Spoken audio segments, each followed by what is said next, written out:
Episode 51. The title of today's episode is Stop the COVID Madness. Well, it's been a couple weeks since I've had a program, and I'm sorry for having that little bit of a hiatus there. I had a couple things going on. I had a family gathering a couple weeks ago for my birthday, so that was exciting, and just didn't have the time to get one out. And then last week we did the big shift to daylight savings time, and it was. I normally do these on a Saturday evening, and I didn't think there was any way I was going to get that done and be able to get up at all at a decent hour on Sunday morning. So I decided, well, we'll just take another week off and come back here this week. So had some time here today and made it happen. So it's great to be back, and I hope to get on another run here and at least get out one podcast every week. And thanks for joining me. For everybody who's watching this live as well, I'm live on Twitter as well as on D Live, and what else am I? I'm live on something else. Anyway, it'll come to me. Let's see, how do I have this thing set up? So, YouTube.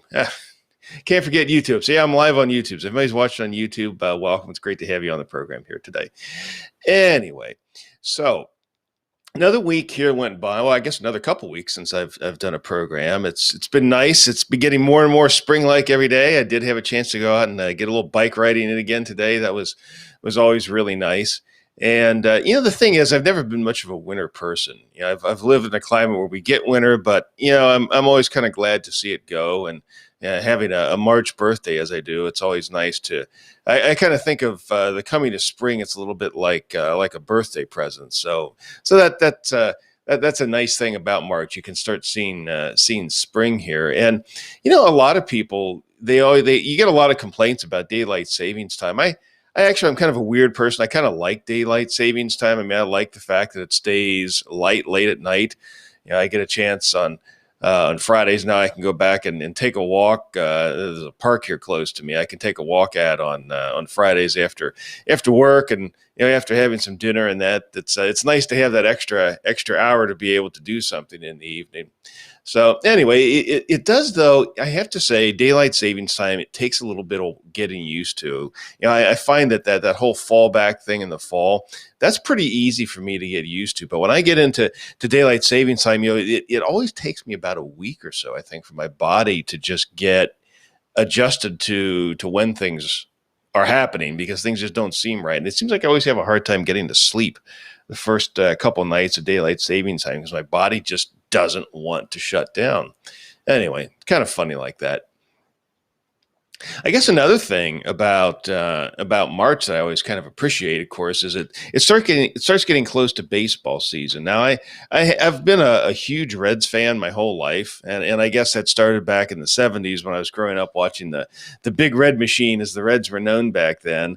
And I still am, although I have to say I've really kind of cooled on professional sports and sports in general, especially over the past year with all of the politics and that have been injected into sports, and it really doesn't make me want to follow them that closely. I don't know. Maybe that'll calm down here a little bit this year, and in the years ahead, I don't know.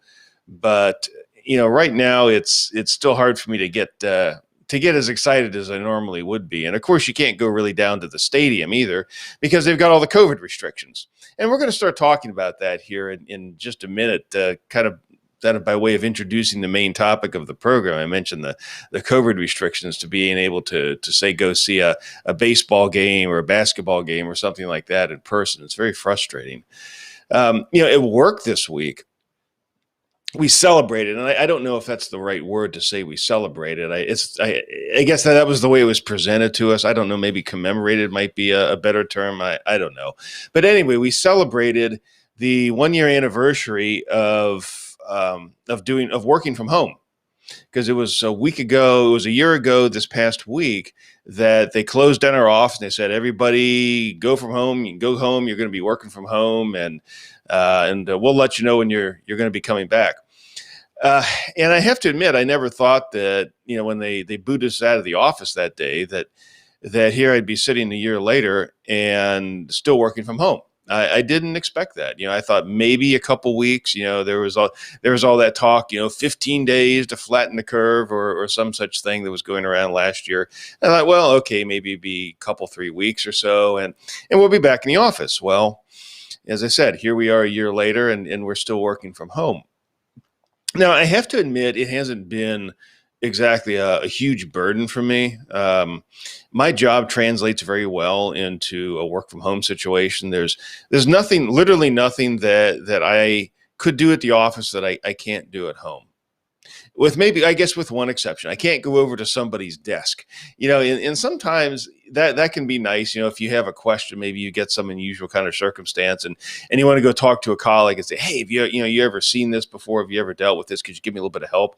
And sometimes it's nice to be able to sit down and talk to somebody in person, maybe show them a screen printout, or look at a screen together, that type of thing. And that's one thing that's a little bit harder when you're working from home. Although we do have programs now we can share screens and that, so it's even that isn't quite as much of a burden. But sometimes it is nice to be able to talk to people in person, as opposed to just having to do everything over a screen or over a phone, or or a team chat or something like that.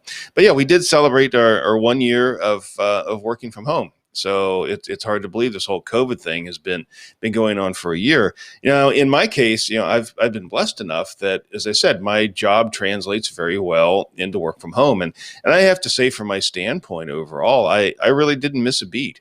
I mean, left the office one day, came in the office, and started the work from home stuff the next day, and it was a pretty smooth transition. I've done some things over the past year to kind of improve my setup, and because I didn't think I was going to be here all that long, so I had things kind of temporary. And after I realized, okay, we're going to be here for a while, well, then I started to do some fix up and improvement. Got a different screen, got a bigger screen, so I've got a nice big screen here that I can work off of when I'm at work, and I've got lots of different programs and things open, and I've improved my setup, and like I say, it's a little bit more permanent, a little bit nicer, looks a little nicer. Things are in a little better position for me to be able to use them. So I mean, that has developed and evolved over the past year. Well, I wanted to get in, and I wanted to talk a little bit about COVID, because not everybody has had his experience has been as good as what mine has been with work from home. I mean, some people have had their hours cut. Some people have lost their jobs entirely. Many people who are small business owners, there's tens of thousands of small businesses that have apparently permanently closed down.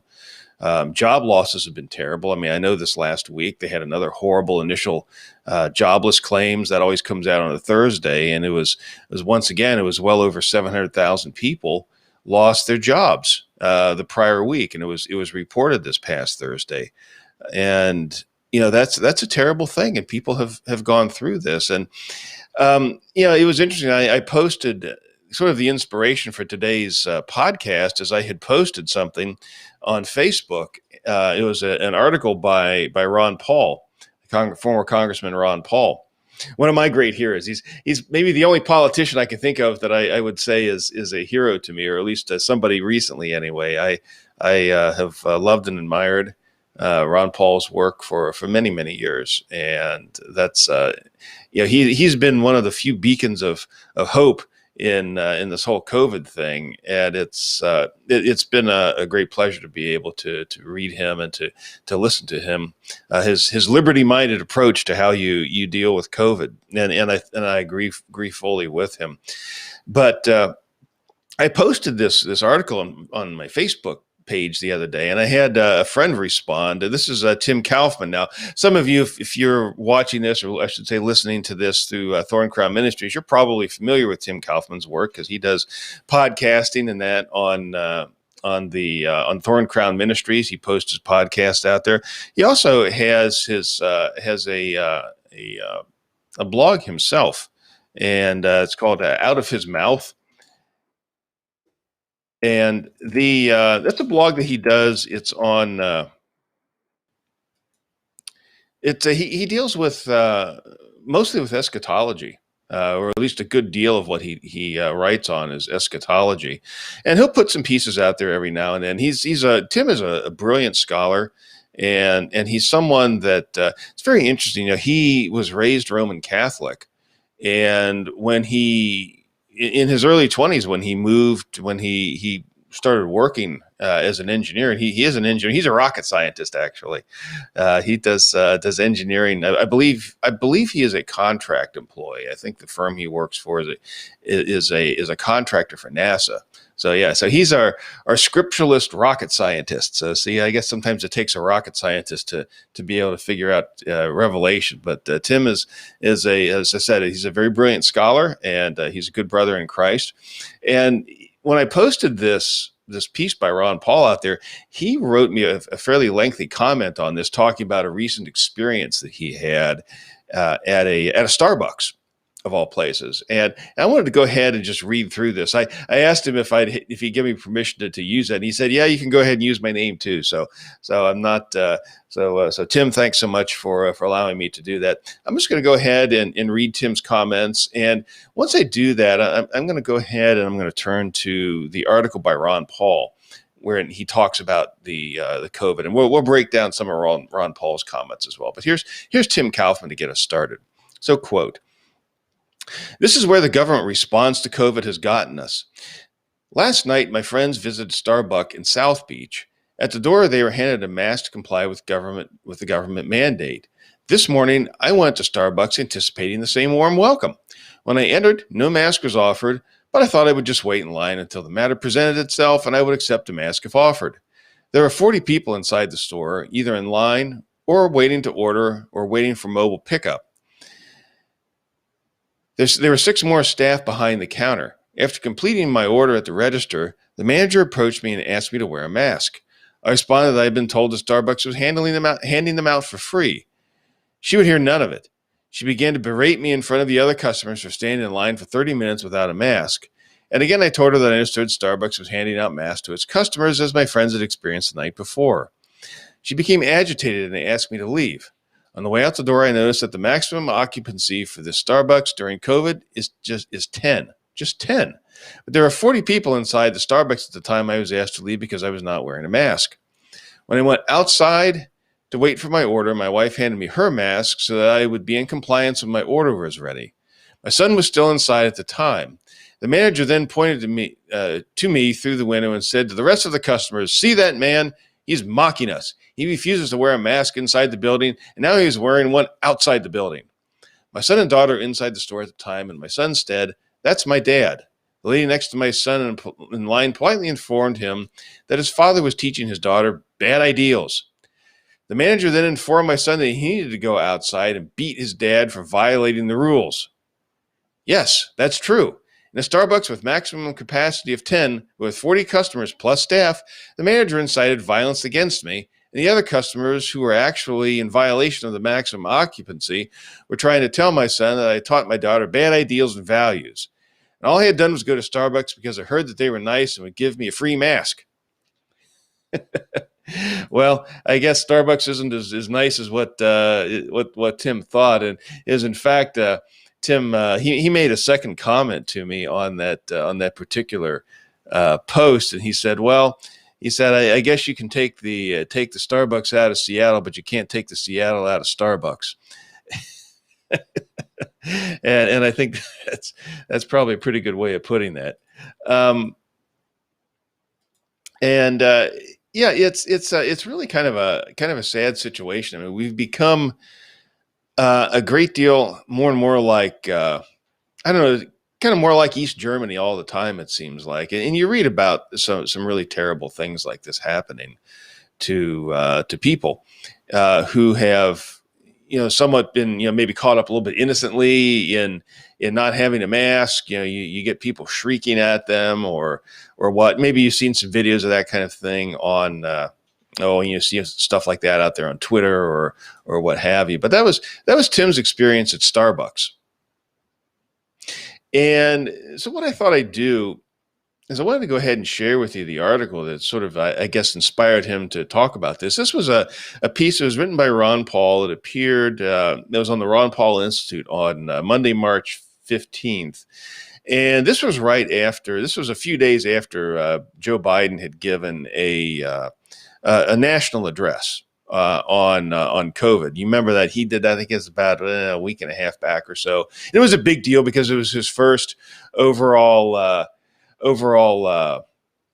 I guess national address. So anyway, let's take a look here.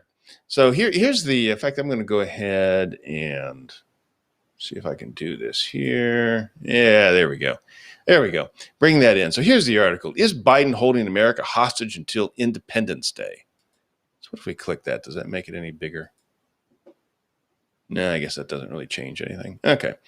All right. So is Biden holding America hostage until Independence Day? And let's just read through it. I thought I'd read through some of this and maybe just kind of break it down a bit here for you. So to start with here, quote, last week, President Biden addressed the nation on the first anniversary of the coronavirus being declared a pandemic. It was a disturbing speech, warning us that the hopeful spring will only emerge from a dark winter if all Americans stick with the rules. Whose rules? His rules. The message from the president was clear. He will only allow us to have some of our freedoms back if we do exactly as he tells us. It was the language of extortion, of a bank robber who demands you do what he says or face the consequences. It was not the language of someone we are told is the leader of the free world.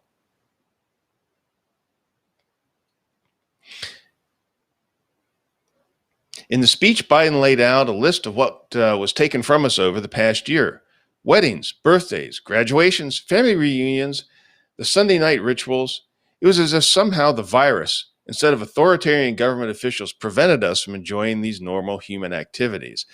And I want to especially focus on that last sentence there where Ron Paul writes, it was as if somehow the virus, instead of authoritarian government officials, prevented us from enjoying these normal human activities. Now, and I'm glad that he said what he said in the way that he said it. And the reason why is because so oftentimes, in fact, I would say this is one of the leading bits of propaganda regarding this whole COVID lockdown thing that we've been dealing with now for a year, is to talk about, because of the virus pandemic, there's all these people have been laid off of work, or due to the virus, such and such a thing has happened.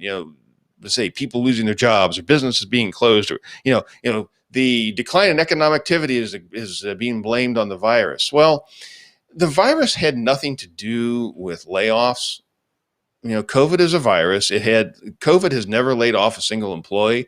COVID has never thrown a single person in jail. COVID has never caused a business to go out of business. What's caused all of these things? What's caused all this disruption? What's caused the 700-some thousand job losses that were recorded this past week, or all of the other difficulties and mask mandates and social distancing? All of this stuff is not caused by COVID. It's caused by authoritarian, overzealous government officials. It's arrogant politicians, and maybe politicians with ulterior motives even, who've ignored the Bible. They've ignored the Constitution. They've ignored science in imposing lockdowns, mask mandates, social distancing, contact tracing, etc. I was just watching something today where they were having massive demonstrations in Europe, and they had a great big one in London, and I saw some video of that, and it actually was a peaceful protest. They were just ordinary Britons were walking through the streets of London. I think it was in the Hyde Park neighborhood of London, and they were chanting, talking about end the lockdowns, and they had every right to do what they were doing. And there were some people. It's interesting to watch this on Twitter. There were some people that were just horrified by all of this. But these people want their freedom back. They want their lives back. We all want our lives back. And one of the things that in some ways, I think some of the Europeans, whether in Great Britain or in the Netherlands or in Germany, some of these places, they've done a better job protesting in a lot of ways than have the Americans.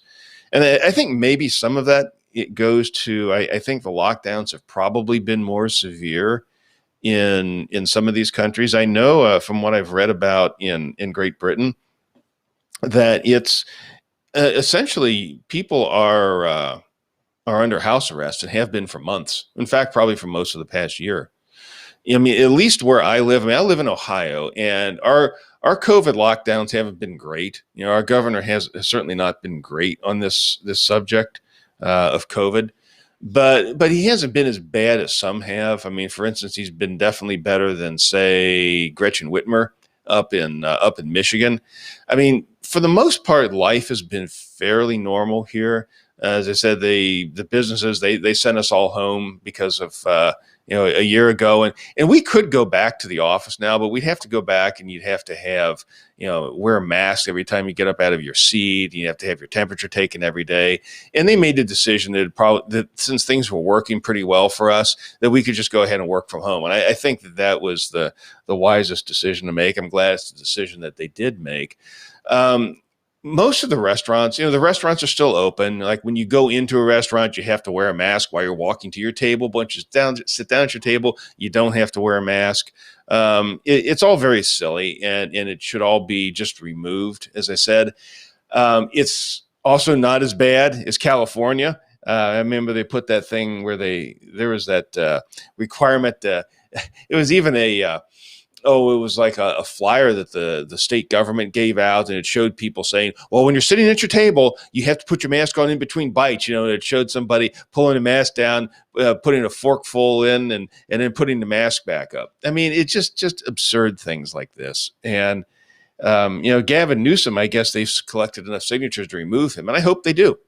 I hope the people of California kick him out of office. I've never seen anybody who I thought deserved to be kicked out more than he did. Except maybe Andrew Cuomo. I don't know. Maybe you could, or Gretchen Whitmer, or I don't know. Maybe there's a few others that have been pretty awful out there as well. But yeah, these people definitely deserve to be removed from power. And it's the government that has done all of these things. It's not the virus. COVID does not make you wear a mask. COVID does not force you to, does not shut down the churches.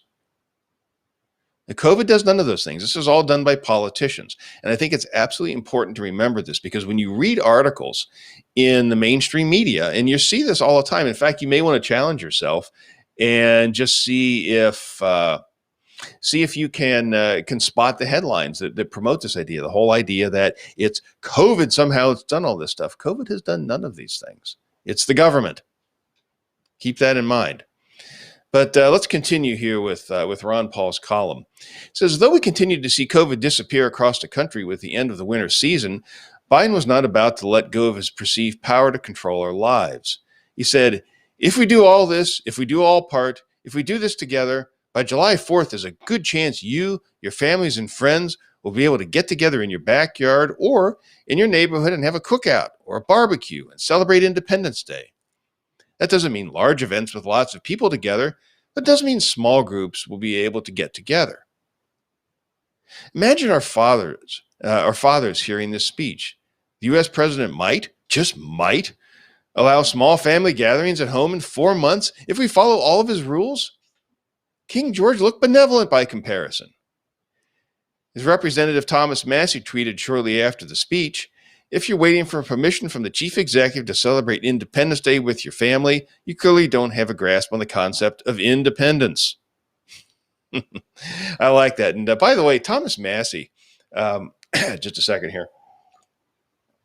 Thomas Massie is a representative from Kentucky, from northern Kentucky, and pretty close to where I live, even though I'm in Ohio. I like to kind of claim him because I think he's, without a question, one of the finest members of Congress. And in fact, you might even say he's maybe the present-day Ron Paul. He's sort of taken up Ron Paul's mantle in the House of Representatives as a defender of freedom. And Thomas Massie is absolutely correct. And I want to just say to Biden, what part of Independence Day does this man not understand? There's nothing in the Constitution that says the Constitution is suspended because of a virus. There's nothing in the Constitution that says, oh, well, the president can out of the goodness of his heart tell you, oh yeah, you can go home and don't get carried away. You don't do anything wild on July 4th, but if you follow all the rules and you mask up and you get vaxxed and you do all of the stuff that we tell you to do, well, you just might get a little smidgen of your freedom back. Well, nonsense. That is absolute nonsense.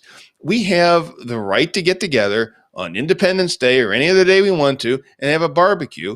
And the President of the United States has zero constitutional authority to say we can't do that. That's what Independence Day is all about. It's having, one of the things is having a government of limited powers. There is no prescription in the Constitution anywhere that gives the president or anybody in the federal government the ability to shut down your ability to simply peaceably assemble. In fact, the Constitution prohibits state governments from doing this. So I mean, I think you can make a very good case that all of these lockdown mandates, including the ones by our Governor DeWine here in Ohio, are unconstitutional. One of the things with if you look at this from a biblical perspective, the founding fathers believe that our rights come from God. And it's not, our rights don't come from the government. Our rights come from God, and it's the government's job to protect those liberties, to protect those rights. That was the teaching of the Protestant Reformation. The civil magistrate's job was to punish those who practice evil. The Apostle Paul talks about this in Romans 13. He says that the civil magistrate is God's minister, and it's his job. He bears the sword to punish those who practice evil. That is, if somebody wants to rob you or to kill you or, to engage in some kind of other untoward, illegal activity, that it's the job of the civil magistrate to put a stop to that. But it's not the job of the civil magistrate to tell you whether or not you can get together and have a barbecue in your backyard. Now, there are some people who are very, very concerned about COVID. And, if somebody is super concerned about it and really concerned, is very much afraid of being contaminated with somebody, well, they can always just not go to backyard barbecues. Nobody says you have to have a backyard barbecue. But if you want to do that, if you assess that situation and say, I think it makes perfect sense, let's go ahead and do this. There's nothing that the government had. There's no basis for the government to rightfully put a stop to that. But yet Biden acts as though somehow, he is the arbiter of whether or not you can have a backyard barbecue. And he'll grant you a little bit of your freedom back if you do what he tells you to do, if you follow his extortion. The Constitution is not voided by a virus. Joe Biden and others like him, they're just like, you think about what Jesus said. You remember where there's that account in the New Testament where it talks about the disciples are arguing with one another, who's the greatest? And Jesus rebukes them. And he talks about the rulers of the Gentiles. And Biden and others like him are just like the rulers of the Gentiles. What did Jesus say about the rulers of the Gentiles? On the one hand, they lord it over people. So they love to ride herd on them. They love to oppress people. They lord their authority over people. But then there's something else that he said about these very same people who lord it over their populations. They like to be called benefactors. So they like to rule with a rod of iron, but they want people to call them. They want to be thought of as these people who are doing all these good works for everybody. Look at all the great stuff that I've done. Hey, I made the trains run on time. I mean, I've bundled people off to prison camps and lock people in their homes on this. But hey, the trains are running on time. Therefore, I'm this great benefactor of the nation, and I deserve your praise. That seems to be the kind of mindset, and that seems to be the kind of mindset that Joe Biden has. He wants to sit here and lock people down and slap masks on people and vaccinate people and all of this other stuff, and then he wants to be praised because he gives people like a little tiny bit of their freedom, as though somehow this is a great thing. It's ridiculous. It's preposterous. Ron Paul continues here. He says, as usual, the goalposts keep being moved because politicians cannot bear the possibility that they might have to give up some of the power over us they've grabbed for themselves. Fauci made the usual mainstream media rounds over the weekend and was asked by the fawning host when Americans might have permission to hold weddings again. So now Americans need Fauci's permission to get married? What is happening to this country? The propaganda is so relentless that it seems most Americans don't see how not normal this is. In saner times, Fauci would be laughed off the stage. Now he's treated as some sort of divine source of truth. Yeah, I mean, he's treated, it's almost like, the prophet Elijah or something like this. People sit around and oh, Master Fauci, please tell us, what must we do? It's nonsense. I mean, what authority does Anthony Fauci have to tell anybody whether or not they can get married or have a barbecue or have a family get together or have a graduation party or any such thing? He has zero authority for this. Was he ever elected to anything? Did you ever vote for Anthony Fauci? Does Anthony Fauci represent you in Congress? I don't think he does. What you're seeing with Anthony Fauci, the term for this the political term for this is technocracy. According to the Merriam-Webster dictionary, technocracy is government by technicians, specifically management of society by technical experts, or maybe even call it so-called technical experts. I mean, Anthony Fauci has been all over the place. You've probably seen some film, some video. There was a thing where Anthony Fauci, he went on, I think it was 60 Minutes about a year ago, and he was on there and he was telling people, don't wear a mask. Masks do not do you any good. I'm paraphrasing, but that's what he said. And the Surgeon General, I can't think of the fellow's name right now, but the Surgeon General of the United States at the time, he was saying exactly the same thing. Don't wear a mask. It doesn't do you any good. And he says it might make people feel better, but it doesn't do you any good. And of course, that was very sensible advice. But then somehow along the line, all of that changed, and then we went from don't wear a mask to you got to wear a mask. And if you don't wear a mask, terrible things are going to happen to you. And that's the way it still is here in Ohio. I mean, if you go into any Ohio business, you're required to wear a mask, or at least in the certain places in Ohio. I don't know. They've got some color-coded thingamabob where, supposedly, the COVID frequency rate is such and such, and if the COVID frequency rate is such and such, then all the businesses in these counties have to require people to wear a mask. And I happen to live in an area that's like that. It's in the Cincinnati area. And, and again, this has been going on. They made those mandatory, I don't know, it was sometime last summer. I want to say maybe June or July. And I mean, again, here we are, we're going on the better part of a year with this. And there's I have no idea when this is going to end. No idea. There doesn't seem to be any indication from the governor that it's going to be anytime soon.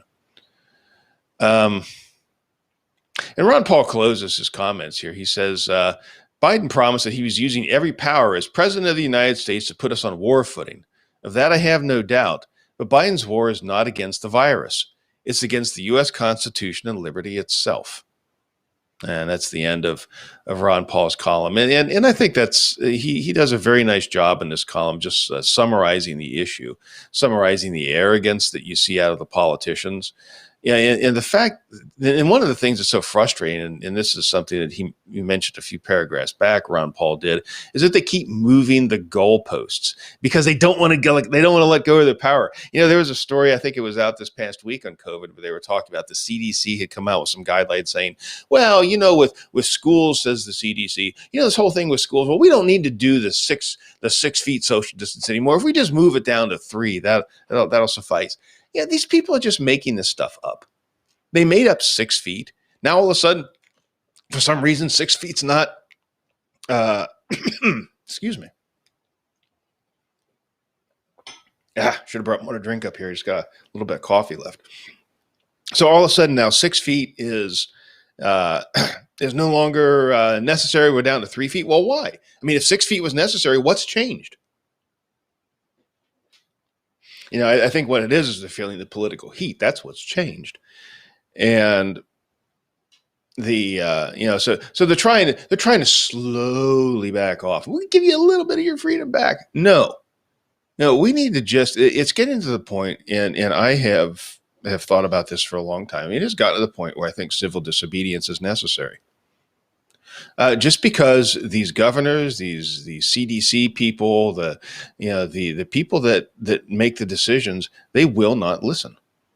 They just won't listen. And it's gotten to the point where I think peaceful protest is really called for. And we're going to have to simply just stop obeying these mandates, whether it's from governors or the CDC or some of these other these other organizations, we're just going to have to say, no, we're not going to do it. It's just gotten to the point where it's ridiculous. Well, I wanted to close here with a few thoughts too. One of the big takeaways from the COVID disaster over the past year is that it's exposed for all to see just how far America and the West have fallen from a biblical understanding of government. The idea of limited government, it's one of the implications of Christianity. Jesus said, if the Son shall make you free, you shall be free indeed. That is the basis of liberty. It's faith in Jesus Christ. It's not an accident that the idea of limited government, of a free society, of the rule of law, that these things grew up. They became a reality in the nations that in which the Protestant Reformation came. That's where you saw the rise of liberty. That's where you saw the rise of political liberty, of economic liberty, the growth of prosperity. It was not an accident that these things followed on the Reformation, and yet we very often, even as Protestants, we don't very often talk about the biblical roots of our liberty. I wanted to read something here to you. This is actually from a little booklet that was written by John Robbins called "Christ and Civilization." You can get this from the Trinity Foundation, and I highly recommend it. It's a really nice read. It's like I say, it's really a booklet. It's about 60 pages or so. You can sit down and read through this thing in a single sitting. But I think when you do, and I really do encourage you to read the whole book, you're going to come away with a much greater appreciation for just how fundamental the Protestant Reformation is to the freedoms that we in America or in other nations of the West enjoy. And I think you could put it simply, maybe put it this way: no Protestant Reformation, there's no United States of America. It's that simple. But here's what John Robbins wrote about the effects that the Reformation had on government. This is a paragraph or two here. I'll just read this for you. The revolution first accomplished in the churches could not be confined to them, but quickly spread to civil governments. Not only was there a reduction in the power of the churches and Protestant societies, but a reduction in the size and scope of civil government as well. For example, Stephen Osment reports that when the Reformation was consolidated in Rostock in 1534, it brought not only an end to the privileges of the clergy, but also government agreement to reduce its own numbers by about 1/3 and to submit to a detailed annual accounting. Karl Hull, professor of church history at the University of Berlin, 1906 to 1926, wrote, "It was the Reformation that first set a rigid limit to the absolute power of the state." So there you go. And he even continues here. He says, this is John Robbins. He says, "The individual for the first time in human history was widely recognized as the direct creation of God, as the image of God, and as the redeemed of God. The discovery of the doctrine of justification elevated the independence of the individual," wrote Hall. "It was the individual person, the human soul, who was freed from pagan and papal tyranny by the Christian Reformation, and from that freedom arose a free, humane, and civilized society." End quote. So I think that really just goes to underscore the importance of the Reformation. The Reformation took place first in the churches, and then it spread to civil government. It was a change of thinking. And one of the things, too, that you will read in John Robbins and Gordon Clark as well is over the past several decades, really over the past century plus, we've seen a continued growth in government and a shrinkage of individual freedom. So we've kind of been running the Reformation, the whole political revolution that followed the Reformation. We're kind of running that in reverse, where back in the 1500s, you had government shrinking and individual liberty growing. Now we have government growing and individual liberty shrinking. And it's the same cause in both cases. It's the relative health of Christianity. At the time of the Reformation, you had this explosion of understanding of the Bible.